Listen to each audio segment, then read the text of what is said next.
नमस्कार, स्वागत है आपका। आप देख रहे हैं वर्ल्ड नाउ। मैं हूं आपके साथ विवेक शांडिल्य।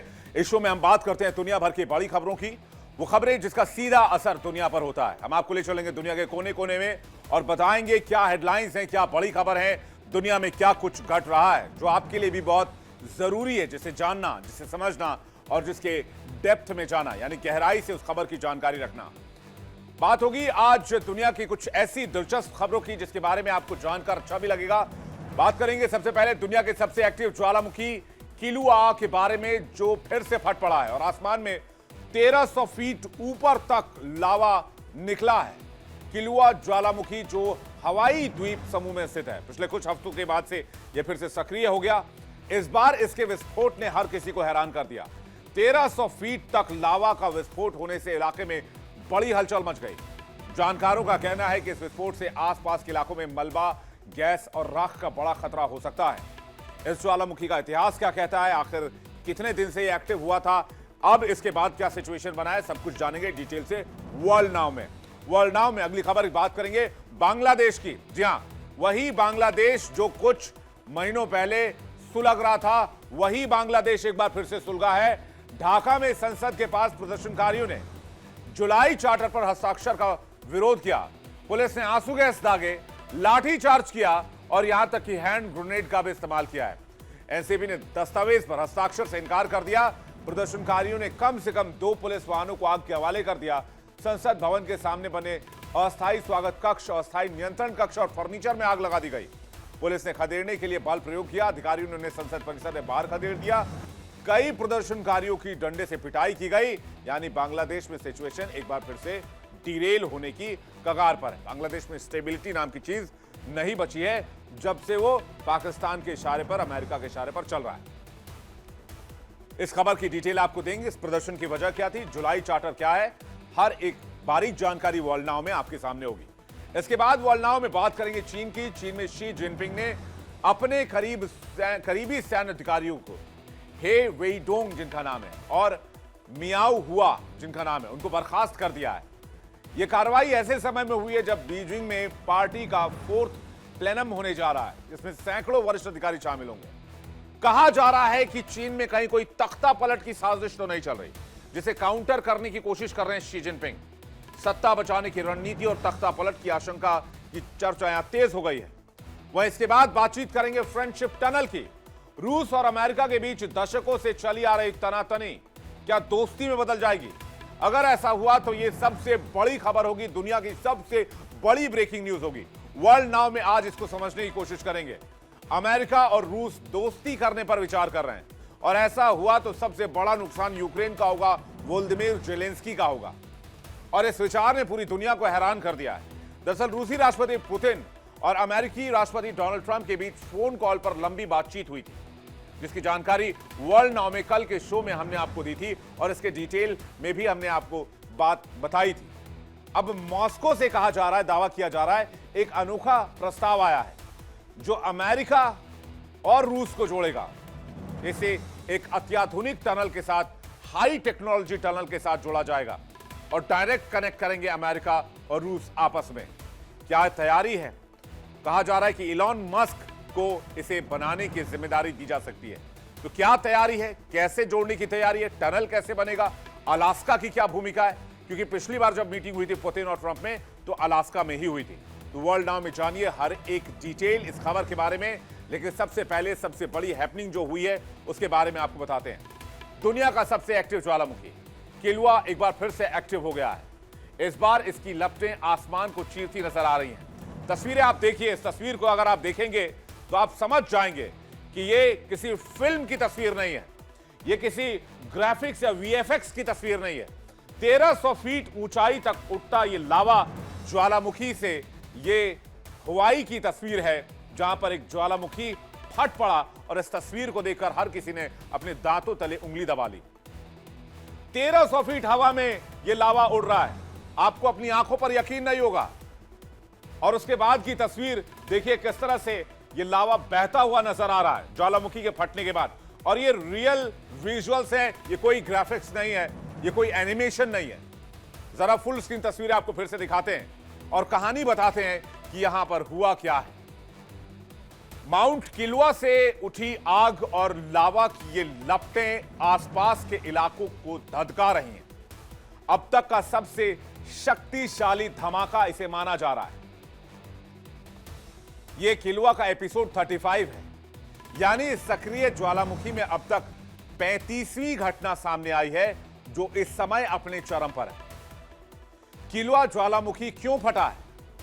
ताजा गतिविधि में इसकी लपटें 1300 फीट की ऊंचाई तक गई हैं, यानी लगभग 120 मंजिला इमारत की ऊंचाई जितनी होती है।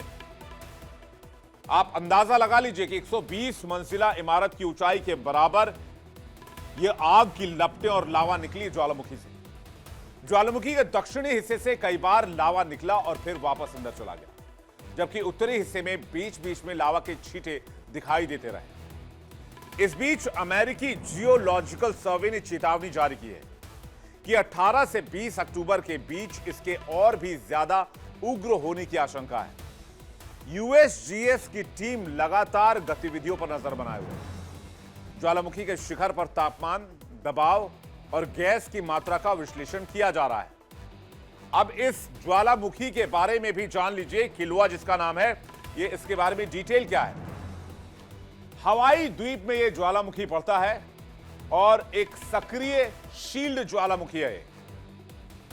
इसकी जो ऊंचाई है वो 4090 फीट यानी तकरीबन 1250 मीटर के बराबर है और यह लंबे समय से एक्टिव वोल्केनो है। 2024-25 में इसमें लगातार हलचल देखी गई है और फिर से अलर्ट जारी किया गया है कि आने वाले कुछ दिनों में यह हलचल तेज भी हो सकती है। यह मौना लोआ ज्वालामुखी के पास है, यानी कि इसके आसपास कुछ और ज्वालामुखी भी हैं। इसके पश्चिमी और उत्तरी ढलान मौना लोआ के साथ मिलते हैं। 1952 से अभी तक की बात की जाए, 2025 तक की बात की जाए तो 1952 से अभी तक 34 धमाके इसमें हो चुके थे और यह 35वां धमाका है जो अभी ताजा रिपोर्ट किया गया है। 1983 से 2018 तक पूर्वी रिफ्ट जोन में लगातार धमाके हुए। ये जो समय था वो 1983 से 2018 तक था। किलवा की बात हवाईयन ज्वालामुखी और अग्नि की देवी का जिक्र किए बिना पूरा नहीं हो सकता। अगर इस जानकारी की बात करें तो इसे पूरा कंप्लीट नहीं माना जाएगा। यहां हर विस्फोट सिर्फ एक भूगर्भीय घटना नहीं, कहते हैं एक देवी की सांस है जिन्हें पेले नाम से जाना जाता है। हवाई द्वीप वोल्केनो का रहस्य क्या है? प्राचीन हवाईयन धर्म में पेले एक पूजनीय देवी, अग्नि, बिजली, नृत्य और वायु की एक शक्तिशाली देवी के तौर पर पूजी जाती हैं। यहां के ज्वालामुखी की जीवित देवी इन्हें मानते हैं। कहते हैं ये देवी किलवा ज्वालामुखी में निवास करती हैं। अक्सर सम्मान के लिए टूटू पेले या मैडम पेले के नाम से इन्हें पुकारा जाता है। प्राचीन हवाईयन धर्म में ये देवी एक अत्यंत पूजनीय और प्रभावशाली देवी हैं, जिन्हें अग्नि, ज्वालामुखी, नृत्य, वायु, भूमि की देवी माना जाता है। हवाईयन संस्कृति में वैसे भी अगर देवी की बात की जाए तो ये सृजन और विनाश दोनों के प्रतीक मानी जाती हैं। माना जाता है कि जब किलवा फटता है तो वो देवी का नृत्य होता है। उनकी शक्ति, उनका क्रोध और उनकी करुणा। जब जब ये ज्वालामुखी फटता है तो उससे निकलते लावे के महीन रेशे देखे जाते हैं, जिन्हें यहां के लोग देवी के बाल मानते हैं। ये ज्वालामुखी कांच के पतले फाइबर की तरह होते हैं, यानी कि जो लावा निकलता है वो। किंवदंती यानी कि मान्यता यह भी है कि देवी हवाई के किलवा ज्वालामुखी के शिखर पर हेले मोमाऊ क्रेटर में निवास करती हैं, जो पृथ्वी के सबसे सक्रिय ज्वालामुखियों में से एक है और इसे देवी का पवित्र घर माना जाता है। ज्वालामुखी का हर धमाका उनके दिव्य क्रोध और रचनात्मक ऊर्जा का प्रदर्शन माना जाता है। देवी को होमिया, जो प्रजनन और प्रसव की देवी हैं, उनकी पुत्री कहा जाता है। उनके अन्य भाई बहनों में समुद्र देवता, कोमोहुआली और पर्वत आत्मा हैं। कहा जाता है कि देवी का जन्म ताहीती में हुआ और जब उनकी बहन नामका से विवाद हुआ तो वो हवाई द्वीपों की ओर चली गई, जो ज्वालामुखी में निवास करने लगी। देवी की छवि आज भी हवाई संस्कृति में जीवंत है। लोग लावा प्रवाह या ज्वालामुखी गतिविधि के समय उनके सम्मान में अर्पण करते हैं और उनकी कथा, नृत्य कला, हुला और गीतों में गहराई से जुड़ी हुई है। देवी विनाश के साथ साथ नए जीवन की शुरुआत की प्रतीक भी है। लावा के ठंडा होने से नई भूमि का निर्माण उनके सृजनात्मक पहलू को दर्शाता है, ये भी वहां के लोग मानते हैं। अब आपको हवाई द्वीप समूह यानी कि हवाई आइलैंड के कुछ और ऐसे ज्वालामुखी के बारे में बताते हैं जो यहां एक्टिव हैं। ये सभी या तो पृथ्वी की सतह पर हैं, एक्टिव हैं, या सबमर्ज्ड होकर एक्शन में हैं। इस पूरे रीजन में 6 सक्रिय ज्वालामुखी हैं, जिसमें पहला है किलुआ, जिसके बारे में हमने आपको जानकारी दी और तस्वीर भी दिखाई। वो तस्वीर बैकग्राउंड में भी लगा दें, मैं अपनी टीम से रिक्वेस्ट करूंगा। ये हवाई के सबसे सक्रिय ज्वालामुखी हैं, जिन्हें पिछले कुछ दशकों से लगातार एक्टिव देखा गया है।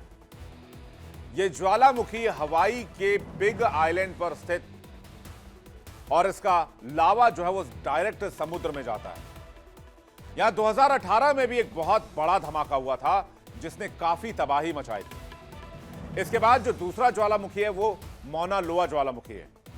इसकी भी गिनती दुनिया के सबसे बड़े ज्वालामुखियों में से होती है। हालांकि ये उतना सक्रिय नहीं है, लेकिन एक विशाल एक्टिव ज्वालामुखी माना जाता है। इसके बाद नाम आता है मौन किया का। यह भी एक बहुत विशाल ज्वालामुखी है, लेकिन ये वर्तमान में सक्रिय नहीं, एक्टिव नहीं है। हालांकि ऐतिहासिक रूप से भी ये एक सक्रिय ज्वालामुखी रहा है। फिर आता है हाले काला का नाम।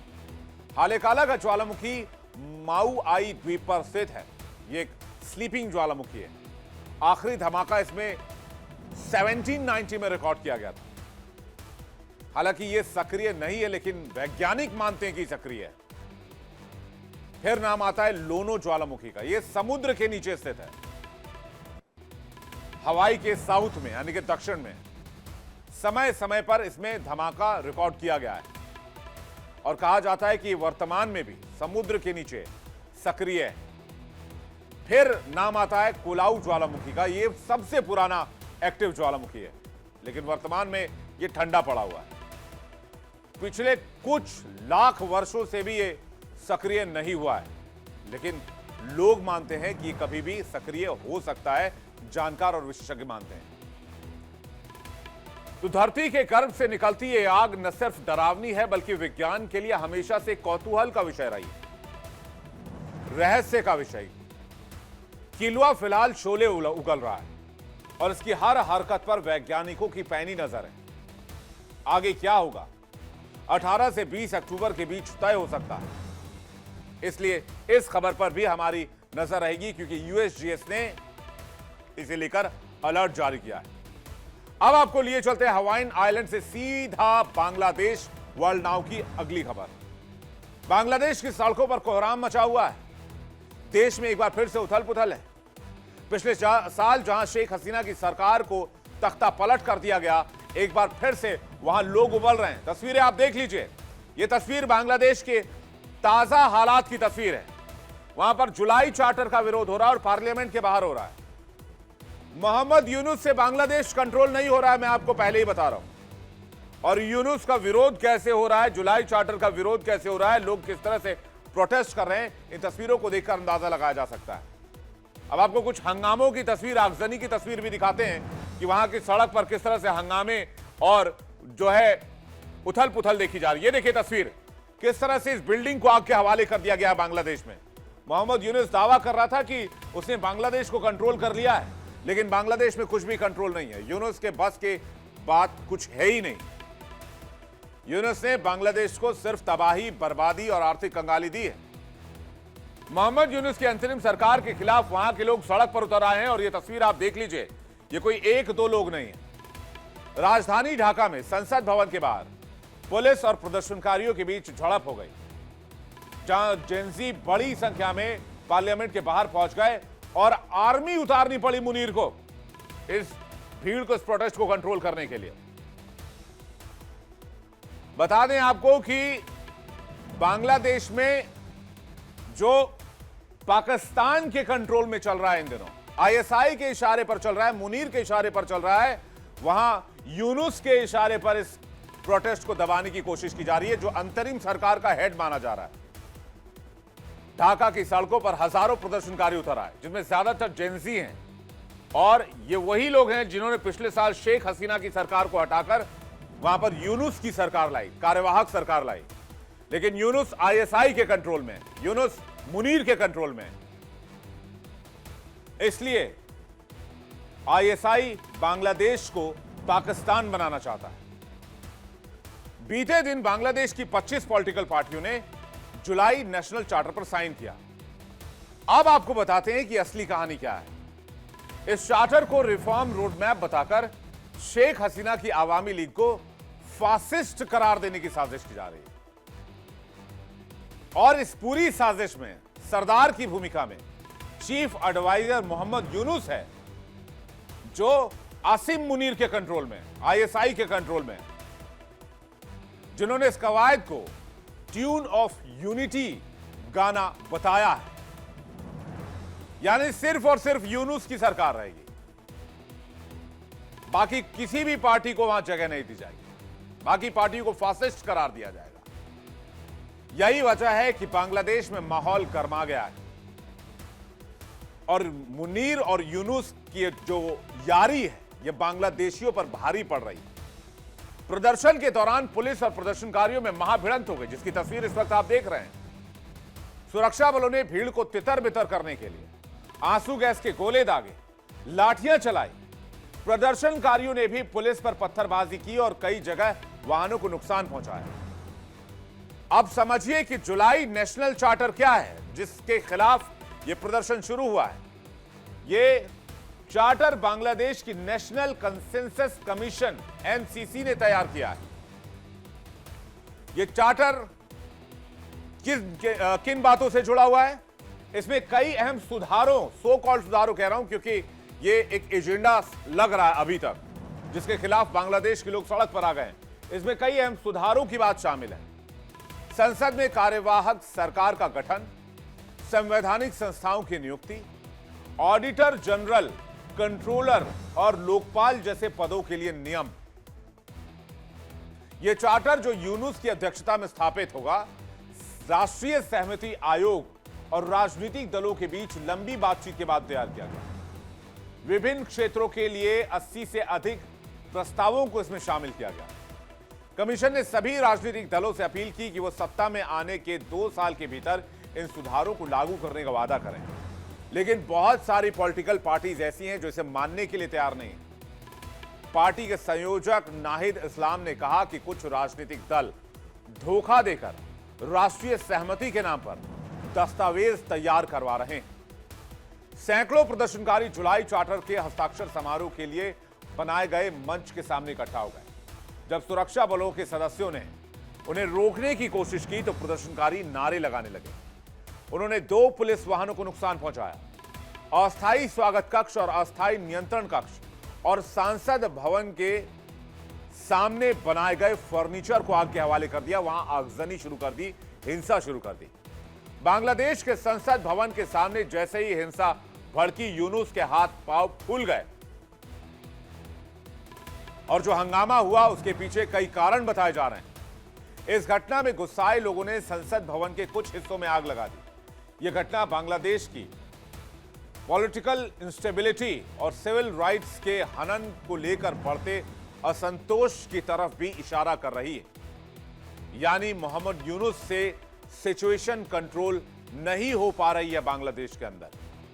संसद भवन में राजनीतिक दलों ने रिफॉर्म चार्टर पर हस्ताक्षर किए, लेकिन छात्र संगठनों और वामपंथी समूहों ने इस बैठक से दूरी बनाए रखी। अब यूनुस ने ढाका में आर्मी उतार दी और संसद के इलाके में धारा 144 लगा दी गई। पिछले साल जुलाई 2024 में विद्रोह ने शेख हसीना की 15 साल पुरानी गवर्नमेंट को उखाड़ फेंका था और इस विद्रोह के लिए स्टूडेंट और नौजवानों को मोहरा बनाया गया था। विद्रोह के बीच आवामी लीग के कई लीडर्स को जेल में डाल दिया गया, कुछ को कहते हैं मार भी दिया गया। कुछ लीडर्स जान बचाने के लिए फरार हो गए और इस आग की लपटें शेख हसीना तक पहुंचती इससे पहले शेख हसीना वहां से निकल गई और भारत ने उन्हें शरण दिया। इस मूवमेंट की बुनियाद पर बना जुलाई नेशनल चार्टर, जिसमें 80 से ज्यादा रिफॉर्म प्रपोजल का ब्लूप्रिंट तैयार किया गया। इसमें इलेक्शन सिस्टम, जुडिशरी, एजुकेशन और हेल्थ सेक्टर में बड़े बदलाव की बात है, दावा है। जुलाई नेशनल चार्टर 2025 का मुख्य उद्देश्य जो बताया जा रहा है वो ये है कि राजनीतिक स्थिरता लाना और सहमति से चार्टर स्थापित करना। इस चार्टर के तहत विभिन्न राजनीतिक दलों द्वारा हस्ताक्षर करने की प्रक्रिया को तेज किया जा रहा है ताकि देश में राजनीतिक स्थिरता को कम किया जा सके। अब इसमें संविधान में बदलाव और सुधार की बात की जा रही है, चुनाव प्रक्रिया में पारदर्शिता की बात की जा रही है, ट्रांसपेरेंसी की बात की जा रही है, न्यायपालिका के स्वतंत्रता और जवाबदेही में सुधार की बात की जा रही है, लोक प्रशासन के कामकाज में दक्षता की बात की जा रही है, पुलिस व्यवस्था में सुधार और जनसेवा के प्रति उत्तरदायित्व की बात की जा रही है, भ्रष्टाचार विरोधी कानूनों और नियंत्रण तंत्र का सुदृढ़ीकरण यानी उसको मजबूत करने की बात की जा रही है। लेकिन इन सब के पीछे मकसद यह है कि वहां की जो मौजूदा कार्यवाहक सरकार है और जिसके इशारे पर वो सरकार चल रही है उसे आंच नहीं आनी चाहिए, कुछ कुछ ऐसे प्रावधान किए गए हैं। इसलिए राजधानी ढाका में हालात तनावपूर्ण हो गए। अंतरिम सरकार ने संवाद और सुधार का भरोसा दिया, लेकिन जनता सड़क पर उतर गई और एक बार फिर से सत्ता से जवाब मांग रही है कि मोहम्मद यूनुस, तुमने यहां बांग्लादेश में सत्ता के आने के बाद क्या किया, क्या बदलाव दिए, क्या सुधार किए, कितना कंट्रोल किया, या फिर मुनीर के हाथों कठपुतली बन गए, मुनीर के हाथों का गुलाम बन गए। जब से बांग्लादेश का निर्माण हुआ तब से अब तक देश में कई बार खूनी हिंसा और तख्तापलट की कहानी सामने आ चुकी है। शेख मुजीबुर रहमान से लेकर शेख हसीना तक कई बार ऐसा हुआ। बांग्लादेश में कब कब सत्ता का खूनी खेल हुआ, इस पर भी जल्दी से एक नजर डाल लेते हैं। आइए देखते हैं इसमें कहानी क्या कहती है। 1975 चलिए आप। 1975 में हुसैन मोहम्मद इरशाद का सत्ता पर कब्जा हुआ। 1989 से 1991 में लोकतंत्र समर्थक का आंदोलन वहां पर देखने को मिला। 1996 में बहुत खून खराबा हुआ। 2013 में शाहबाग का आंदोलन देखने को मिला। फिर 2018 में चुनाव हुए और चुनाव के दरमियान भयंकर हिंसा हुई। फिर 2024 में बांग्लादेश की तस्वीर आपके जहन में अभी भी ताजा होगी, जहां इस्तीफे के बाद तख्ता पलट कर दिया गया और वहां पर सत्तासीन सरकार को, जो लोकतांत्रिक तरीके से चुनी गई थी, उसको निर्वासित कर दिया गया। उस सरकार को वहां से देश छोड़कर निकलना पड़ा। अब यूनुस के लिए सबसे बड़ी चुनौती यह है कि सेना प्रमुख जनरल वकार उस जमान का कार्यकाल अगले साल खत्म हो जाएगा और सरकार उनके कार्यकाल में कोई बड़ा टकराव नहीं चाहती है। लेकिन हालात अब कंट्रोल से बाहर होते जा रहे हैं और फरवरी का चुनाव भी फिलहाल अधर में अटका हुआ नजर आ रहा है। यह सारी कवायद ही इसलिए है कि किसी तरह से चुनाव को टाल दिया जाए और यूनुस वहां की सत्ता में बना रहे, जिससे कि अमेरिका और पाकिस्तान का कंट्रोल बांग्लादेश के ऊपर चलता रहे। वो जो स्ट्रेटेजिक डेप्थ चाहते थे तालिबान अफगानिस्तान के साथ, वो स्ट्रेटेजिक डेप्थ आईएसआई बांग्लादेश में ढूंढ रहा है और मकसद है यहां कभी इलेक्शन हो ही ना। इसलिए ऐसे प्रावधान कर दो जिससे जनता भड़क जाए और उसके बाद बांग्लादेश में सिचुएशन ठीक करने के नाम पर सरकार फिर साल 2 साल कार्यवाहक सरकार खिंच जाए। इस खबर पर हमारी नजर आएगी। अपडेट आपको हम देते रहेंगे वर्ल्ड नाउ में। आगे बढ़ते हैं, बात करते हैं एक और पड़ोसी मुल्क चीन की, क्योंकि बीजिंग से आई इस खबर ने पूरी दुनिया को चौंका दिया है। चीन के राष्ट्रपति शी जिनपिंग ने अपनी एंटी करप्शन मुहिम के तहत एक बार फिर सेना के शीर्ष अधिकारियों पर गाज गिराई। यह कदम ऐसे समय में उठाया गया है जब पार्टी का 4th प्लेनम बीजिंग में होने वाला है। तो कहानी कुछ यूं है कि चीन में तख्ता पलट की खबरें सुनाई दे रही है। जिनपिंग का तख्ता पलट कौन करना चाहता है? जिनपिंग अपनी कुर्सी कैसे बचा रहे हैं?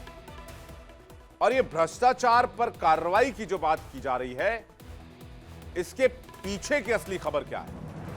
आइए इस खबर को डिकोड करते हैं। चीन के राष्ट्रपति शी जिनपिंग ने सैन्य ढांचे में अब तक की सबसे बड़ी कार्रवाई कर दी है और देश के नंबर 2 जनरल हे वेइडोंग और सेंट्रल मिलिट्री कमीशन यानी सीएमसी के सदस्य मियाओ हुआ को भ्रष्टाचार के आरोप में खारिज कर दिया गया है, यानी कि सस्पेंड कर दिया गया है, बर्खास्त कर दिया गया है। चीनी सेना में भ्रष्टाचार का बड़ा खुलासा हुआ है। चीनी सेना में दूसरे नंबर के पद पर काबिज हैं वेइडोंग, जिनकी तस्वीर इस वक्त आप देख रहे हैं। वेइडोंग को उनके पद से हटा दिया गया है। वेइडोंग पर भ्रष्टाचार के गंभीर आरोप लगे हैं और वेइडोंग अकेले नहीं, वेइडोंग समेत 10 बड़े सैन्य अधिकारियों पर अनुशासन तोड़ने पर कार्रवाई हो गई। वेइडोंग चीन की कम्युनिस्ट पार्टी के पोलित ब्यूरो के मेंबर भी, उन्हें पोलित ब्यूरो से भी निष्कासित कर दिया गया है। वेइडोंग की तरफ से अब तक कोई प्रतिक्रिया नहीं आई। जनरल लेवल के अफसर भी जो है वो जांच कर रहे हैं। शी के एक्शन से चीन की सेना में हलचल मची हुई। जनरल हे वेइडोंग चीन की रक्षा व्यवस्था में दूसरे सबसे पावरफुल अधिकारी माने जाते हैं। वहीं मियाओ हुआ पीपल्स लिबरेशन आर्मी में कई अहम पदों पर रह चुके हैं। दोनों से जुड़ी जांच बीते कई हफ्ते से चल रही थी। यह कार्रवाई उस वक्त हुई जब बीजिंग में पार्टी का महत्वपूर्ण 4th प्लेनम आयोजित होने वाला है, जहां सैकड़ों अधिकारी शामिल होंगे। अब ये 4th प्लेनम क्या है और ये एंटी करप्शन कैंपेन क्या है, इसे समझने की कोशिश करते हैं। चीन में चल रहा है एंटी करप्शन कैंपेन। कड़ी निगरानी और जांच की जा रही है। स्थानीय और उच्च स्तरीय भ्रष्टाचार को खंगाला जा रहा है। संस्थान और नियमों में सुधार की दलील दी जा रही है। कहा जा रहा है कि यह एक राजनीतिक शक्ति का या जिनपिंग अपनी पावर का प्रदर्शन कर रहे हैं। इसकी जो इंपैक्ट है इसका और इसकी जो आलोचना है वो भी की जा रही है। जानकार मानते हैं कि भले ही शी जिनपिंग इसे भ्रष्टाचार विरोधी अभियान कह रहे हो, लेकिन यह कदम सत्ता पर पकड़ और विरोधी गुटों को कमजोर करने की रणनीति हो सकती है। इससे पहले भी जिनपिंग की एंटी करप्शन टीम ने कई उच्च सैन्य अधिकारियों को पद से हटाया था, जिन पर वित्तीय अनियमितताओं और हथियार सौदों में शामिल होने के आरोप लगे थे। हे वेइडोंग की बर्खास्तगी ऐतिहासिक मानी जा रही है, क्योंकि कल्चरल रिवॉल्यूशन जो कि 1966 से 1976 तक चला, उसके बाद पहली बार किसी मौजूदा सीएमसी जनरल को इस तरीके से बेइज्जत करके हटाया गया,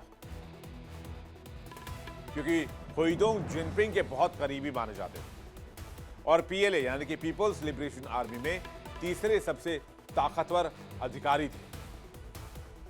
मंत्रालय के प्रवक्ता झांग शियाओ गांग ने यह भी जानकारी दी कि वेइडोंग, मियाओ हुआ और 7 अन्य सैन्य अफसरों पर बहुत गंभीर एलिगेशन लगे और भ्रष्टाचार की भारी रकम से जुड़ी हुई जांच जारी है।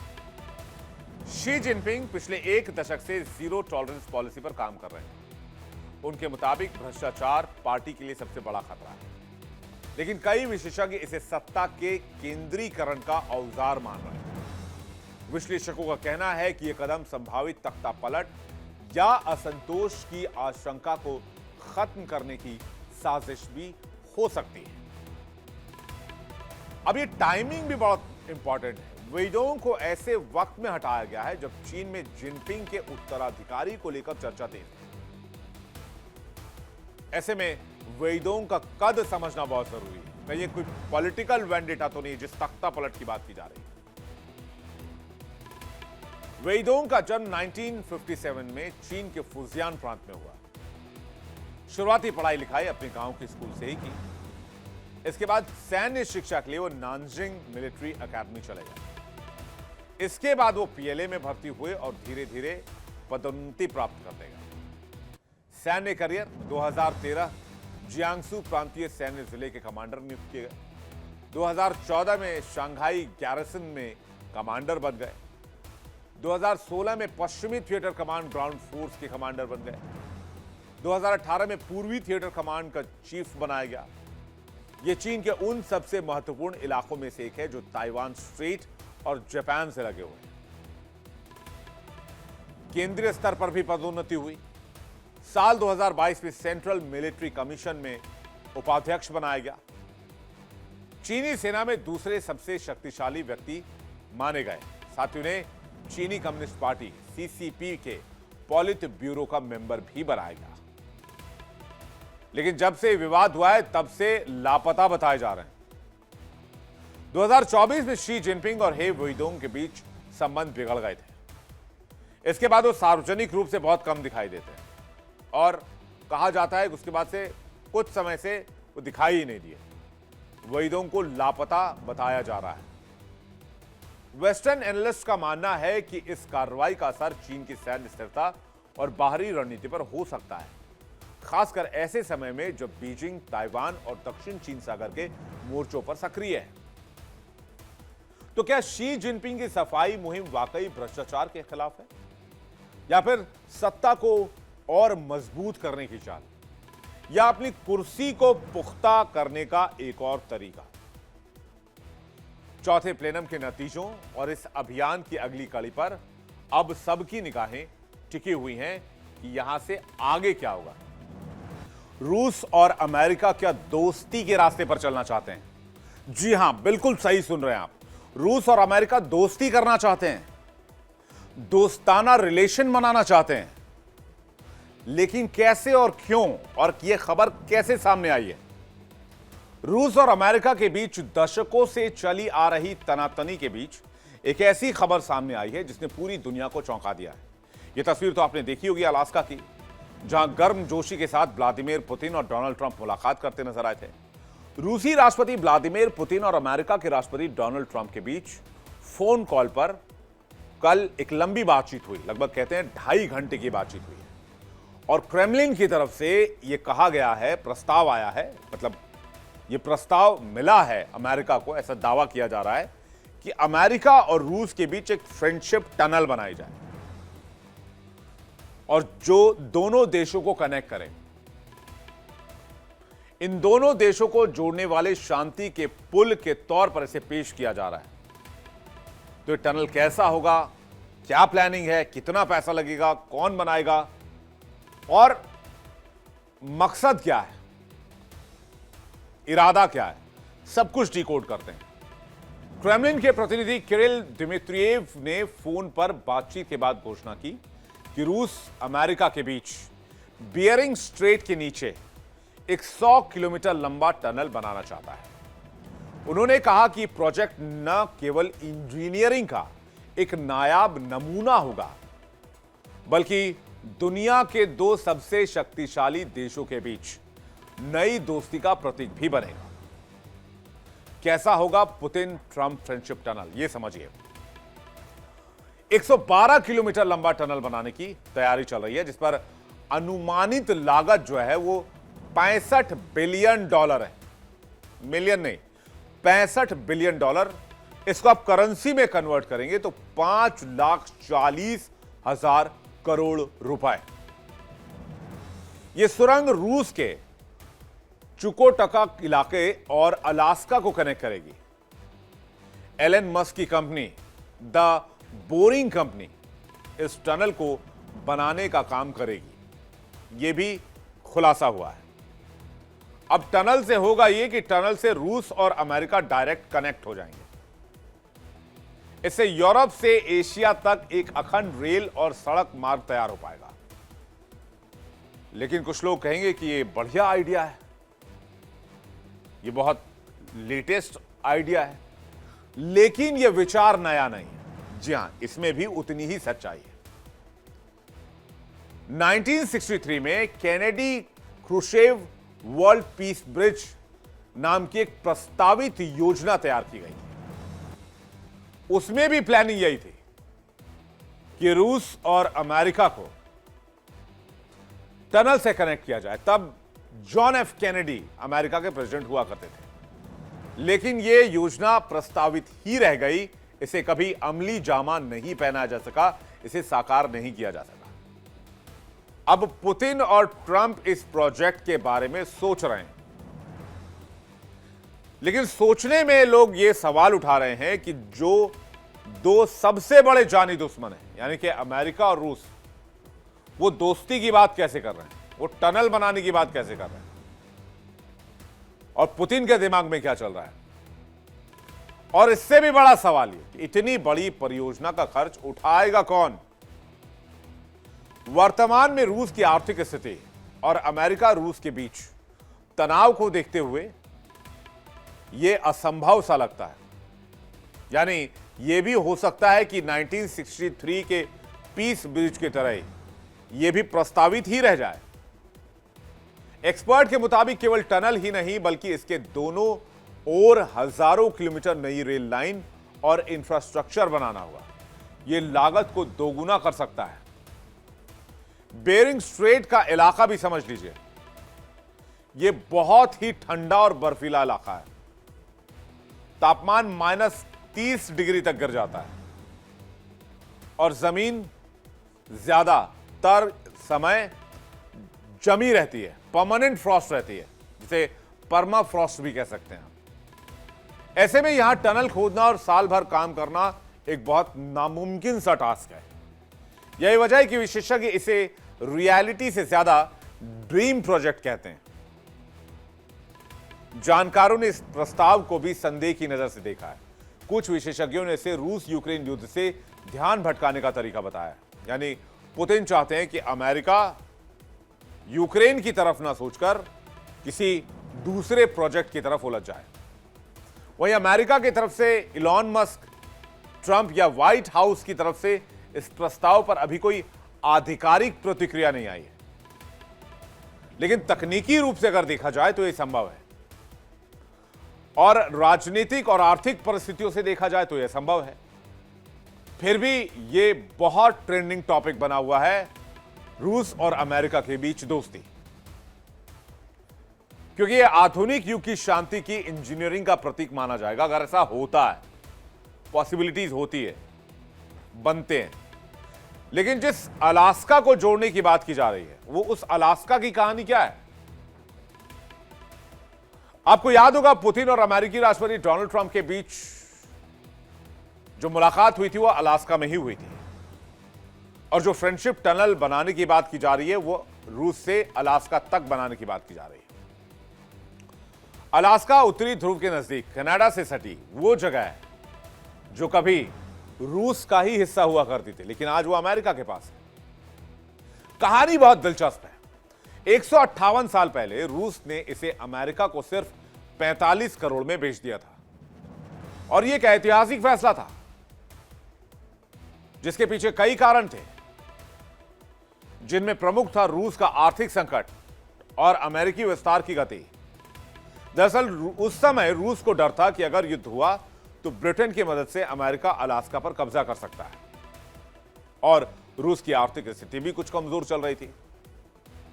अलास्का उनके लिए इतना इंपॉर्टेंट नहीं था क्योंकि मैक्सिमम टाइम वहां बहुत बर्फबारी होती है और साउथ पोल से नजदीक होने की वजह से वहां ठंड बहुत ज्यादा पड़ती है।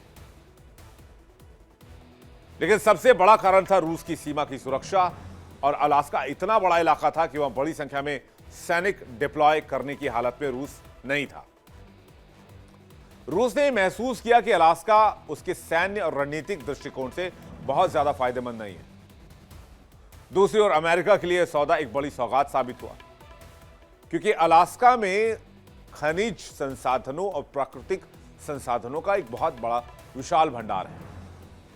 अलास्का के जो खनिज भंडार हैं वो क्या है उस पर एक जैसा नजर डालते हैं, क्योंकि क्यों अमेरिका के लिए इसे सौगात माना गया। गोल्ड की बात की जाए, अलास्का में गोल्ड के बहुत महत्वपूर्ण खनिज भंडार हैं, विशेष रूप से फोर्ट यूकोन और चिगिक इलाकों में। तांबे का खनन भी अलास्का में किया जाता है। यहां बेतहाशा खनिज पाए जाते हैं। अलास्का में कोयले का भी विशाल भंडार है। ऊर्जा उत्पादन के लिए कोयले का इस्तेमाल किया जाता है। जिंक और चांदी भी यहां पर बड़ी मात्रा में पाई जाती है। यहां खनन होता है इन दोनों खनिजों का और धातुओं का। तो ये फैसला अमेरिका के लिए बहुत विन विन सिचुएशन वाला रहा। अमेरिका ने इसे विक्ट्री साबित किया क्योंकि अलास्का ने अंततः अमेरिका की आर्थिक स्थिति को मजबूत किया और वहां के संसाधनों ने अमेरिका को मालामाल कर दिया। अलास्का का सोना, अलास्का का तेल, अलास्का का गैस और अन्य खनिजों का खजाना अमेरिका के लिए बेशुमार दौलत लेकर आया। लेकिन आज रूस पछताता है कि अलास्का को अमेरिका को कौड़ियों के भाव में दे देना उनकी एक बहुत बड़ी भूल थी, क्योंकि आज कहानी पूरी तरीके से बदल चुकी है। अमेरिका और रूस जानी दुश्मन हैं। दोनों एक दूसरे के खिलाफ हथियार नहीं उठाते, फिर भी दोनों एक दूसरे से हारते जीतते रहते हैं। और इसलिए जब इस टनल की बात की जा रही है तो एक तो टनल को बनाना और उससे भी ऊपर चेरी ऑन द टॉप रूस और अमेरिका में दोस्ती कराना, क्योंकि एक नॉर्थ पोल है तो एक साउथ पोल है नेचर के लिहाज से, और अगर आप पास्ट को देखेंगे तो पास्ट और हिस्ट्री के हिसाब से।